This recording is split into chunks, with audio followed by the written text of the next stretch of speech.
పోతున్నాను పైసలేను ఉన్నాయి నా తానా 30 రూపాయలే ఉన్నాయి ఫోనీకి 300 కావాలి రానీకి 300 కావాలి తిననీకైతే ఒక పూట ఒక టిఫిన్ డబ్బా సరిపోతుంది కానీ ఏ కాఫీ కాఫీ కాఫీ అంతా ఇంకోలు వస్తారు అంతా కొనుక్కోవాలి ఏందబ్బా ఏమో లెక్కలేస్తున్నాడు మా తమ్ముడు పిలుద్దాం సతీ ఓ సతీ అక్క వచ్చినా అక్క అర్జెంట్లో నాకు పని ఉంది అక్క 1000 రూపాయలు నాకు 1000 రూపాయలు కావాలనా ఎందుకు ఏం చేస్తావు వాటితోని ఢిల్లీకి పోవాలా నేను మస్తు పని ఉంది నాకు ఆడేం పని ఉన్నది తమ్మి నీకు ఆడ తెలిసిన వాళ్ళు ఎవ్వలేరు నీకు భాష రాదు తమ్మి నువ్వు బిత్తదానం ఉన్నావేంటిదాక ఢిల్లీలో మన రిపోర్టర్ అన్న లేడా భర్త అన్న నేను కూడా ఏంటి నేర్చుకున్నా నేను మాట్లాడానా మే రైలెక్కి జాతా హే ఢిల్లీ పోతా హే మా అక్క సావిత్రక్క హే అబ్బో నీ హిందీ భాషతోని ఢిల్లీ జనాలు కొత్త భాష నేర్చుకోవాలి గాని ఢిల్లీలో ఏం పని తమ్మి నీకు అక్క నేను అర్జెంట్లో పోవాలి మోడీ సార్ని కలవాలక్క నేను దరఖాస్తు పెట్టుకోవాలమ్మా మోడీ సార్తో నీకేం పని తమ్మి ఏం దరఖాస్తు పెడతావు మంచి లక్ష్మక్క లెక్క నన్ను కూడా స్వచ్ఛ భారత్ కు అంబాసిడర్ చేయమంటాను అడుగుతా నువ్వు అంబాసిడర్ వై ఏం చేస్తావు తమ్మి మనది బంగారు తెలంగాణ కాబోతున్నది కదా అక్క మన బంగారు తెలంగాణకు చెత్త మురుకుంటే మంచిగా ఉంటది అక్క మిలమిల మెరిపిస్తా మొత్తం సత్యం భారత్ చేసేస్తా బ్రాండ్ అంబాసిడర్ కావాలంటే పబ్లిక్ లా పలుకుబడి ఉండాలి మోడీ సార్కి బాగా తెలిసిన వాళ్ళన్నా అయి ఉండాలి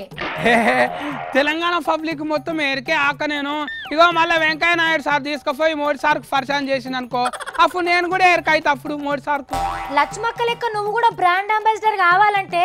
మందు తాగినాక బండి నడిపిద్దని చెప్పి సేవ చేయాలి మళ్ళా ఆడోళ్ళ మీద ఏమన్నా అయితే టీవీలకు వచ్చి మాట్లాడాలి అంటే నేను రోజు చేసేది ఏంటిదాక నువ్వు గమ్మటి ముచ్చట మాట్లాడతావు ఆ జిహెచ్ఎం షోలు సమ్మె చేస్తే చెత్త పోసిన మళ్ళీ కేసీఆర్ సారు సత్యహైదరాబాద్ చేయాలా అంటే అప్పుడు డబ్బాలు గీసుకొని మొత్తం చెత్త అంతా సాఫ్ చేసిన మళ్ళీ నేను సెలబ్రేషన్ సిటీ కాకుండా ఇవన్నీ చేసిన కదా కొరక చీపుర్లు పట్టి పోట్ వాళ్ళకు పోజులు ఇవ్వాలి దుమ్మంటుకోకుండా ముక్కుకు బట్ట కాళ్ళకు బూట్లు చేతులకు గ్లౌజులు తొడుకోవాలి గప్పుడే అస్సలైన సచ్చా భరత్ చేసినట్టు నిజంగా చెత్త పోస్తే కాదు మళ్ళా గఫట్ల వెంకయ్య నాయుడు సారు మళ్ళా సినిమా వీరు నితిన్ అమల మేరాన్ని మళ్ళా నాగార్జునం సార్ను మళ్ళా సుద్దోల అశోకం తేజ సారు మళ్ళా పాటలు వాడే ఎస్పి బాల సుబ్రహ్మణ్యం సారు మళ్ళీ వాళ్ళ అందరినీ అంబాసిడర్ లెక్క పెట్టింది కదాక మళ్ళీ అప్పుడు చేసిండ్రు ఇప్పుడు చేస్తుండ్రు అక్క 2 ఫార్ ఎందుకు చేస్తుండ్రు మంచి లక్ష్మక్కను వాళ్ళందరూ కూడా ఉన్నారు కానీ వాళ్ళందరు ఇట్లా జర్ర హుషారు ఉన్నదని మంచి లక్ష్మక్కను పెట్టిండట మోడీ సార్ నేను కూడా మస్తు హుషారున్నాక నాకు కూడా తెలంగాణ పల్లెలా నేర్క గల్లీలు మోరీలు నల్లలు అన్ని చౌరస్తల మీద మొత్తం సాఫ్ సాఫ్ చేస్తా మళ్ళీ ఆకిట్లలో సాన్ఫీ కూడా జల్లమంటే జల్తాక నీకు చెప్పిననుకో ముగ్గయ్యవా అక్క నువ్వు అది కాదు తమ్మి నువ్వు ఢిల్లీకి పోయినా మోడీ సార్ నిన్ను కలవడు అంత దండుగ పని అవుతుంది తమ్మి అక్క ఒక నిమిషం ఎందుకు దండగా అవుతుంది చెప్పక్క ఇగో చీఫర్ గట్ట పట్టుకొని సెల్ఫీ ఫోటో వాళ్ళు దిగకుండానే సాఫ్ చేస్తా అని చెప్తా అప్పుడు నన్ను అంబాసిడర్ ఎందుకు చేయడం అడుగుతా అయ్యో నా బిత్తిరి తమ్మి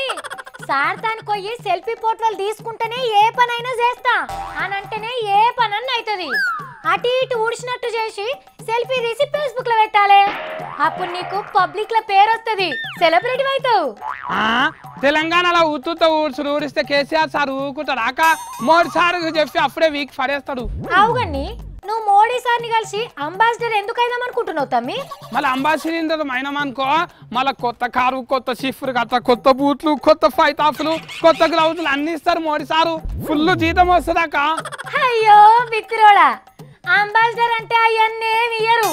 పలుకుబడి ఉన్నోళ్ళు కాబట్టి వాళ్ళు చెప్తే జనం మాట వింటారేమో అని గాళ్ళని అంబాసిడర్లు చేస్తారు గంతే జీతం ఇయ్యరాక మళ్ళీ జారకత్తలకు పైసలు ఏరికెళ్ళి వస్తున్నాయి అబ్బా నాకు అర్థమైందాక పెద్దోళ్ళను అంబాసిడర్లు చేస్తే జీతం ఇస్తలేరు అంత అని వచ్చిన కొత్తలో ఫోటోలు దిగుతురు గంతే సాఫ్ చేస్తలేరు ఏం చేస్తలేరు యార చెత్త ఆరనే ఉంటున్నది చూసిండ్రా అమాయకుడైనా మా సత్తికి బాగా అర్థమైంది కదా మరి లేకుంటేంది అంబాసిడర్లు చెప్తేనే మనం ఊడ్సు నేర్చుకున్నామా సాంపు చలి ముగ్గేస్తున్నామా ఏమో ఎవరింటి చుట్టాలు సాప్ గుంచుకొని పబ్లిక్ ప్లేస్ ను కూడా సాప్ గుంచుండ్రి ప్రతి ఒక్కళ్ళు సచ్చాభారత్ కి అంబాసిడర్లే అవుతారు ఏమంటారు